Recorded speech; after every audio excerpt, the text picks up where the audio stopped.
bersyukur punya Allah seperti Engkau Tuhan, yang selalu mengasihi kami.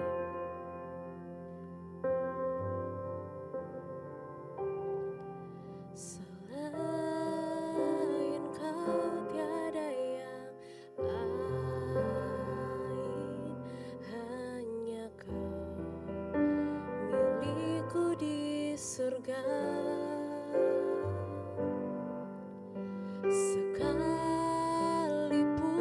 dagingku lenyap, hatiku lelah tak berdaya. Ku sembah Engkau, Allah yang perkasa. Ku sanjung tinggi namamu di hidupku, Tuhan, tiada yang lain. Hanya Kau satu di hatiku. Ku sembah Engkau, Allah yang perkasa. Ku sanjung tinggi namamu di hidupku, Tuhan, tiada yang lain. Hanya Kau satu di hatiku, sungguh tiada yang lain. Tuhan, tiada yang lain. Kau satu-satunya, hanya Kau satu di hatiku.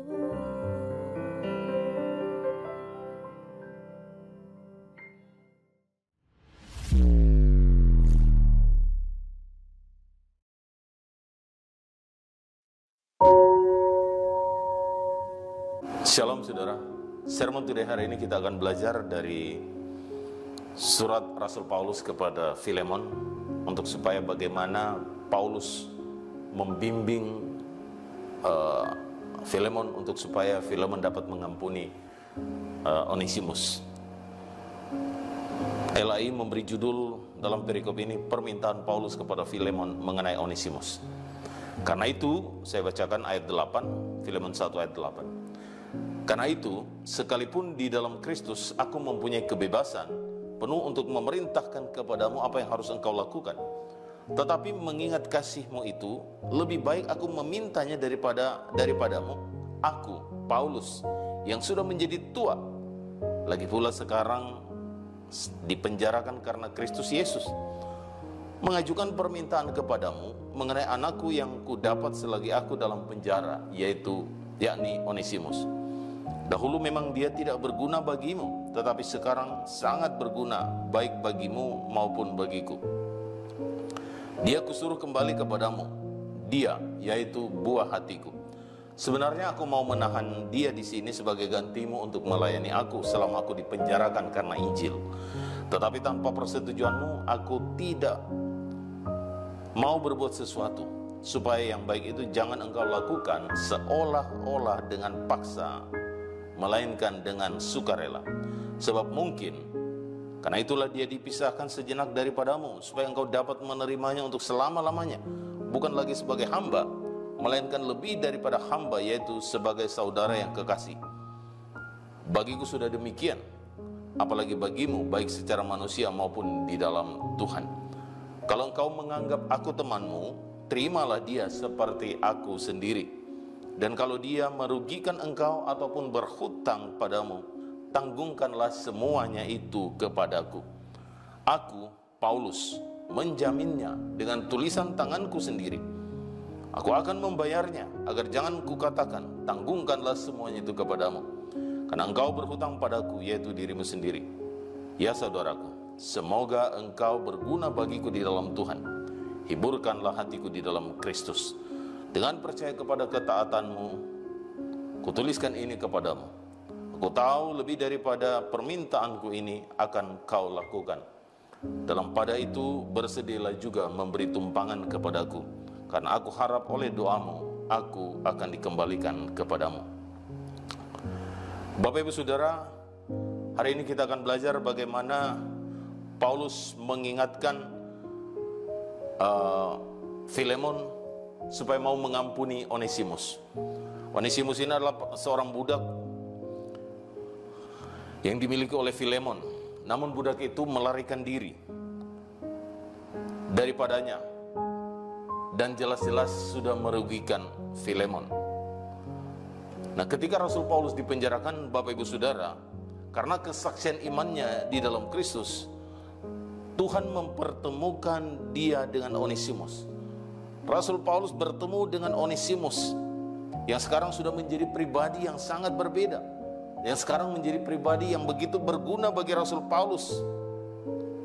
Pada waktu Rasul Paulus berada dalam penjara, saudara, karena itu saudara, Rasul Paulus mau mengingatkan kepada Filemon supaya menerima Onesimus kembali.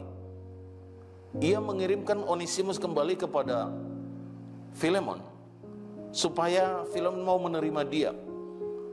Perhatikan saudara, ketika Paulus meminta supaya Onesimus kembali kepada Filemon, bukan lagi sebagai budak, tetapi Paulus meminta kepada Filemon supaya menerima Onesimus itu sebagai saudara seiman dan melibatkan Onesimus di dalam pelayanan-pelayanan.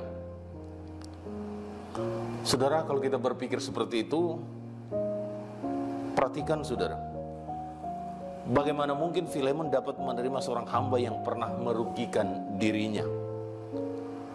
Bagaimana mungkin ketika Paulus meminta kepada Filemon supaya menerima Onesimus yang sesungguhnya pernah merugikan diri dia? Di sini kita melihat bagaimana wujud iman dalam praktiknya.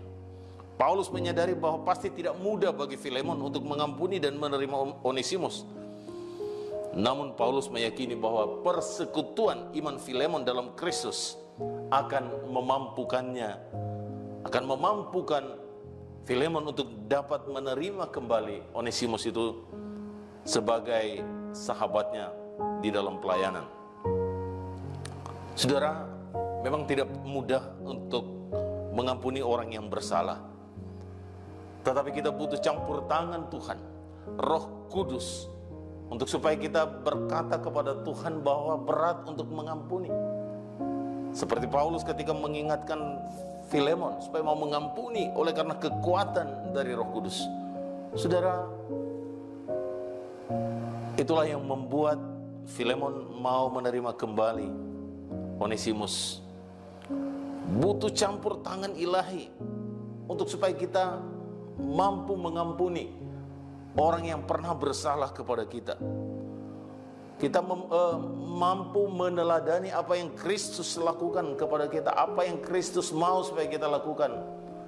Saudara, ketika kita melihat bahwa Kristus Yesus mau mati di atas kayu salib sesungguhnya untuk mau mengampuni segala dosa dan kesalahan kita.